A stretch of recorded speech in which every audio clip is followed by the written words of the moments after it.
नमस्कार. नमस्कार. आपलं नाव? नंदा संसारे. आपण कुठून आलात? बदलापूर, ठाणे जिल्हा, महाराष्ट्रामधून आले मी. आपला व्यवसाय काय आहे? मी सध्या गृहिणीच आहे. पूर्वी पार्लरचं काम करायची आणि योग शिक्षक होती. संत रामपालजी महाराजांची गुरुदीक्षा आपण कधी घेतली?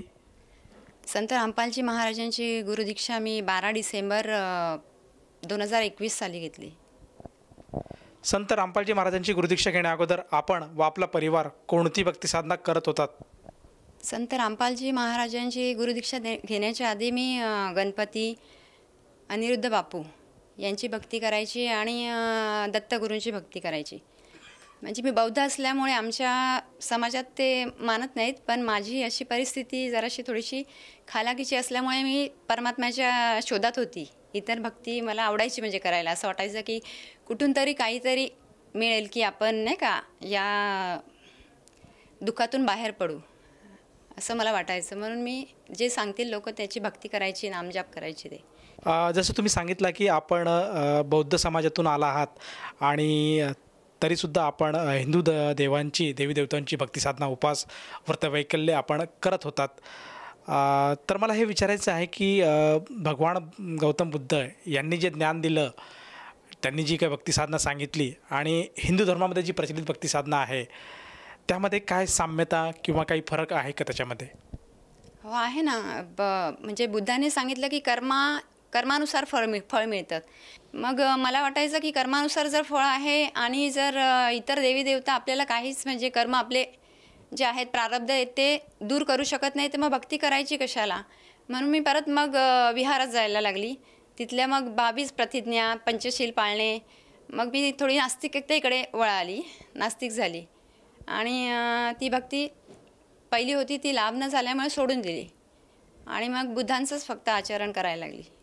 जसं तुम्ही सांगत आहात की हिंदू धर्मामध्ये जी काही प्रचलित भक्ती साधना आहे, जसं देवी देवतांची पूजा करणे, व्रतवैकल्य करणे, या साधना करत होतात, परंतु त्यातून आपल्याला काही लाभ प्राप्त झाला नाही, म्हणून आपण गौतम बुद्धांच्या मार्गात आपण लागलात. त्यानुसार आपण विहारात जात होतात, त्यानुसार वंदना करत होतात आणि जो अष्टांग मार्ग सांगितलेला आहे त्याचंसुद्धा आपण पालन करत होतात.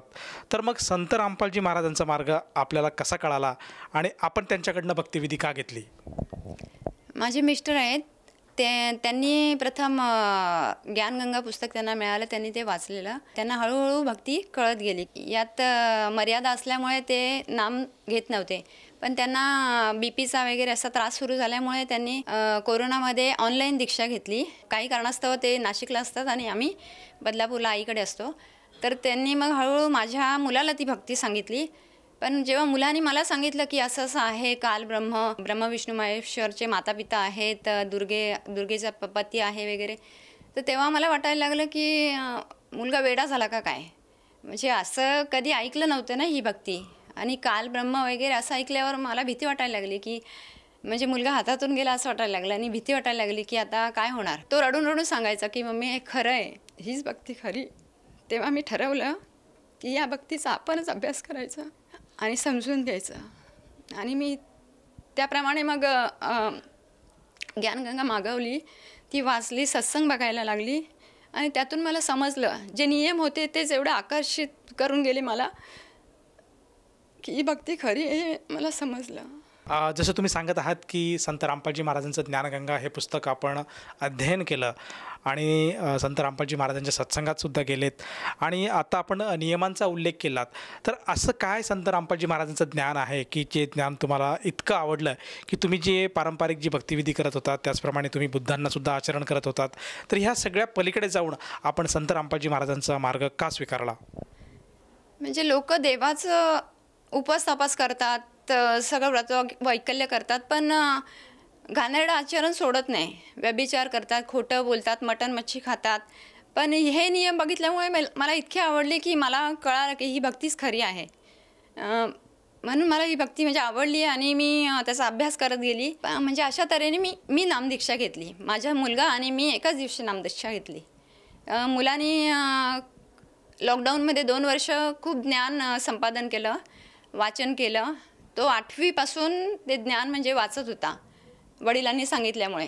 आणि तो इतका हुशार आहे, मला पटवून सांगतो, सगळं सांगतो की मम्मी असं नाही, असं आहे, तसं आहे. मग मी त्याच्यावर विश्वास ठेवते आणि वाचन पण केलं तर मला पण कळालं की हे ज्ञान खरं आहे. म्हणून मी नामदीक्षा घेतली. जसं तुम्ही सांगत आहात की संत रामपालजी महाराजांचं ज्ञान हे तुम्हाला पटलं. त्यांनी जे काही समाजाला आज ज्ञान देत आहेत आणि त्यांचे जे काही नियम आहेत ते प्रामुख्याने समाजामध्ये जी काही वाईट प्रवृत्ती आहेत, जे काही कर्मकांड आहे त्याला आळा घालणाऱ्यासारखे असे नियम आहे आणि ते तुमच्या बुद्धीला पटले म्हणून तुम्ही त्यांच्याकडनं अनुग्रह किंवा गुरुमंत्र घेतला. तर त्यानंतर आपल्याला जे अगोदर आपण भक्तिसाधना करत होतात आणि आत्ता जी भक्तिसाधना करत आहेत तर त्यातून तुम्हाला काही म्हणजे काही फरक वाटला का आणि काही नवीन स्वरूपात तुम्हाला काय अनुभव काय किंवा काही फायदा झाला का? हो, फायदे तर पदोपदी होत असतात. परमेश्वराला सगळं माहिती आहे ना, त्याच्या लेकरांना काय पाहिजे ते सगळे फायदे म्हणजे होत असतात. पण मी अनिरुद्ध बापूंच्या इथे जेव्हा जायची, तिथे भक्ती बघितली तेव्हा म्हणजे आम्ही लाईनीत उभं राहायचो. माझा मुलगा लहान होता. तिथला आणि यातला फरक बघितला तर तिथे अगदी वडापाव आणि चहा पाणी घ्यायचं तरी आम्हाला कुपन काढावे लागायचे आणि ते विकत घ्यावे लागायचे. तत्वदर्शी रामपालजी महाराज गुरुजींच्या इथे आल्यावर मी जे बघितलं आहे भक्तांचं आचरण, तिथे जे सगळं म्हणजे विनामूल्य मिळतं. भक्ती पण विनामूल्य मिळते. जेवण किती दिवस राहा सत्संगामध्ये, तुम्ही समागमला गेले तर तिथे पण सगळं फुकट मिळतं. तिथे काही असं पैसे द्यावे लागत नाही किंवा पैसे मोजावे लागत नाही. हा फरक कळाला तिथे. आणि लाभ म्हटलं तर लाभ तर तिथे कधीच झाले नाही मला. इथे मला शारीरिक प्रॉब्लेम खूप होते, PCOD, पोटात दुखणे वगैरे असं. इतर हिमोग्लोबिन कमी असायचं माझं.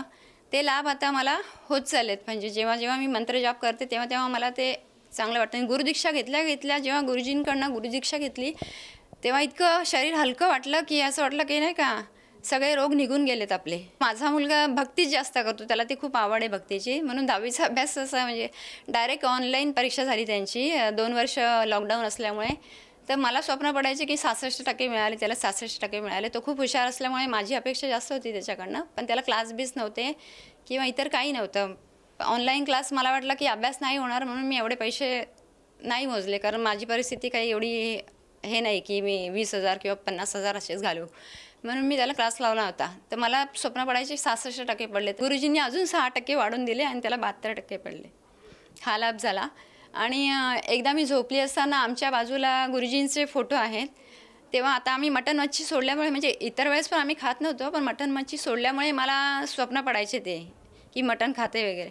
तर एकदा त्या स्वप्नात मी रममान होत होती की मी मटण खाते आणि मला 3 वेळा असं मारलं म्हणजे पाठीवर आणि उठवलं की हे स्वप्न नाही बघायचं आहे तुला. मुलाला म्हटलं तू मारलं का, आईला म्हटलं तू मारलं का, तर आई बोलते नाही मी तर बाथरूममध्ये होती. हा मोठा लाभ झाला की म्हणजे परमेश्वर पदोपदी आपल्याबरोबर असतो. हां, एकदा मला इंटरव्ह्यूला जायचं होतं तर मला MSCITचं सर्टिफिकेट सापडत नव्हतं. म्हणजे मी एकत्रच ठेवले सगळे सर्टिफिकेट्स, पण ते सापडत नव्हतं. मग मी खूप शोधलं, खूप पसारा झाला घरात. तर मी थकलेली होती खूप. मग गुरुजींना दंडवत घातला आणि मी म्हटलं की गुरुजी आता भेटू द्या ना. आणि मी दंडवत घालून उठले आणि कपाट उघडलं आणि नेमकी 30 पिशवी काढली आणि मला MSCITचं सर्टिफिकेट लगेच मिळालं. तो परमेश्वर म्हणजे लगेच ऐकतो. पैशाची पण काय अडचण असेल तर लगेच कुठून तरी काहीतरी बंदोबस्त होतो. म्हणजे लाभ खूप आहेत, पण हे ज्ञान मला जास्त आवडलं. लाभापेक्षा मी ज्ञानाकडे बघून इथे आले. मला मोक्ष प्राप्तीचा मार्ग मिळाला म्हणून मी इथे आले. मला नाही आवडत ह्या जगामध्ये राहायला. खूप वाईट जग आहे. जसं तुम्ही सांगत आहात की प्रामुख्याने आपल्याला संत रामपालजी महाराजांचं ज्ञान आवडलेलं आहे आणि आपल्याला मोक्ष हवा आहे. परंतु असं पण ऐकण्यात येतं आहे की जे तथागत गौतम बुद्ध होऊन गेलेत त्यांनी जी भक्तिविधी केली तर त्यातून त्यांना मोक्ष मिळाला असं त्यांचे जे अनुयायी आहेत हे वारंवार सांगत असतात की गौतम बुद्धांनी जो मार्ग सांगितलेला आहे, जो अष्टांग मार्ग सांगितले, जे पंचशील सांगितलेलं आहेत आणि जी भक्तिविधी ते आज जे मेडिटेशनच्या माध्यमातून करतात तर त्यातून जो साधकाला बऱ्या प्रमाणात लाभ होतो. तर याबद्दल आपण काय सांगाल? ते लाभ तात्पुरते असतात. जोपर्यंत तुम्ही मेडिटेशन कराल किंवा योगा कराल, म्हणजे बुद्धांनी सांगितलेला मार्ग बरोबर आहे, पण तो 21 ब्रह्मांडापुरता आहे की कर्माचं फळ इथे मिळतं. त्यांनी बरोबर सांगितलं कर्माचं फळच इथे मिळतं.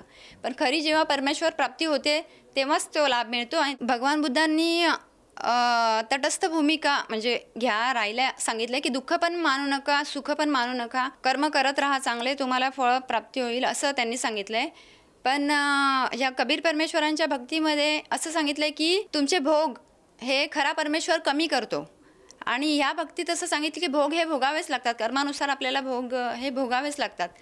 तर जर खरा परमेश्वर आपले भोग जर कमी करत असेल तर ही भक्तीच योग्य आहे असं मला वाटतं, आणि म्हणून ती मी घेतली आणि म्हणून ती मी करते. ताई, जसं तुम्ही सांगत आहात की संत रामपालजी महाराज शास्त्रोक्त भक्ती सांगतात, साधकाचे कर्म काटण्यासाठी जी काही साधनं आहेत ती आज समाजाला देत आहेत. आणि खऱ्या अर्थाने जो वंचित समाज आहे, जो त्रस्त समाज आहे, जो दुःखी समाज आहे, त्याला त्याच्या दुःखातनं जर मुक्त व्हायचं असेल तर ही भक्ती साधना घेतल्याशिवाय त्याला पर्याय नाही, असं ते छाती ठोकपणे समाजाला आज सांगत आहेत. आणि आपल्यासुद्धा अनुभवातून आपण तेच प्रतीत करत आहात.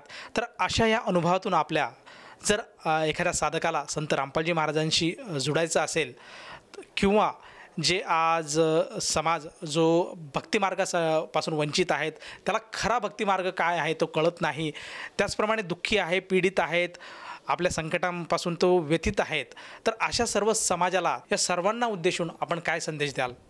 मला खूप प्रश्न पडायचे, जाती का आहेत, सगळ्यांचं म्हणजे आपण सेमच आहोत सगळे, रक्त सेम आहे, हाड मासानी माणूस बनले, मग हे जातीपाती काय आहेत. लहानपणापासून असं बौद्ध लोकांना म्हणजे हरिजन म्हणून हिणवले जायचं. आता पण अशी परिस्थिती आहे गावात की त्यांना बाजूला ठेवलं जातं. ते मला नाही आवडत. मला रामपालजी महाराजांची भक्ती खूप आवडते की त्यातून जातीपाती खूप दूर होतील. तर सगळ्यांनी ही भक्ती घ्यावी आणि ही जातीपाती सगळे दूर व्हावं असंच मला वाटतं. ताई, जसं तुम्ही आता मगाशी सांगितलं की आज समाजामध्ये वर्णभेद हा खूप मोठ्या प्रमाणात बघावयास मिळतो.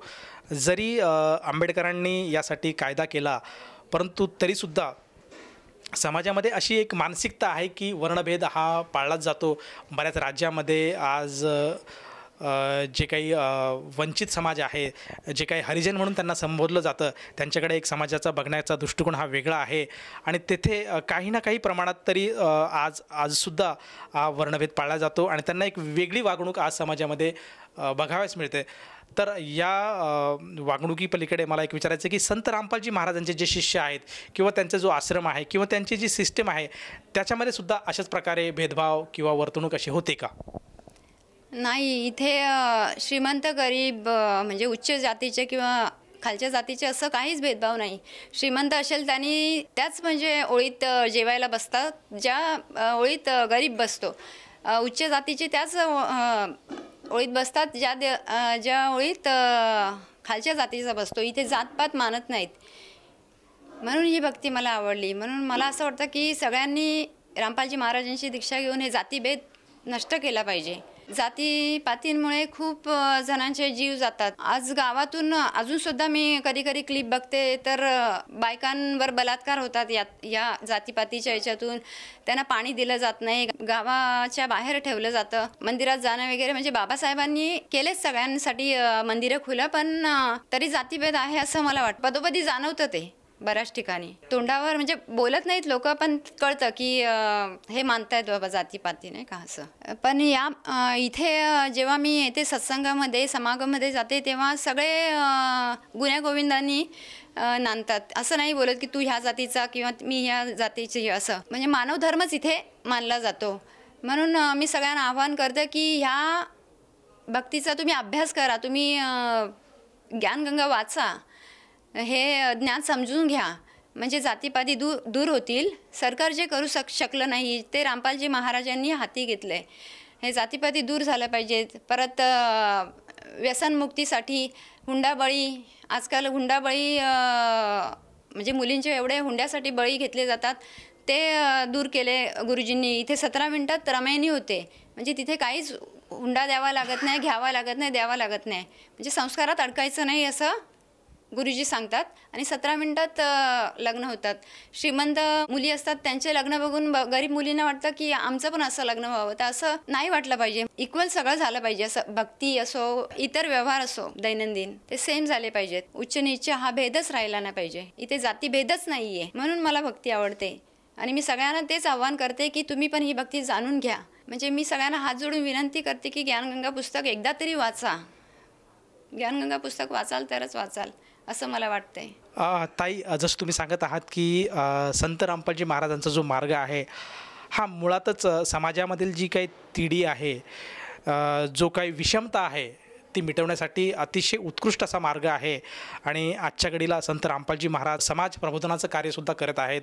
म्हणून आपण समाजाला आवाहन करत आहात की एकदा तरी संत रामपालजी महाराजांचं पुस्तक हे त्यांनी वाचलं पाहिजे आणि त्यातले जो काही ज्ञान आहे ते समजून घेतलं पाहिजे आणि आपल्या जीवनाचं कल्याण करायला पाहिजे. तर ह्या भावनेतनं जर आज समाजाला वाटत असेल की आपणसुद्धा संत रामपालजी महाराजांची गुरुदीक्षा घ्यायला काही हरकत नाही, तर ती व्यक्ती संत रामपालजी महाराजांची गुरुदीक्षा कशी घेऊ शकेल? बऱ्याच चॅनलवर संत रामपालजी महाराजांचे सत्संग असतात, तेव्हा खाली पट्टी चालू असते, तिथे ते नंबर येत असतात. त्या नंबरवरून प्रत्येक जिल्ह्यामध्ये आता सेंटर आहे, तिथे तुम्ही कॉन्टॅक्ट करू शकता आणि नामदीक्षा घेऊ शकता तिथे जाऊन. जसं तुम्ही सांगत आहात की आज ज्या टी व्ही चॅनलच्या माध्यमातून आपला जो मुलाखतीचा कार्यक्रम चालू आहे तो चालू असताना काही टी व्हीवर नंबर फ्लॅश होत आहेत.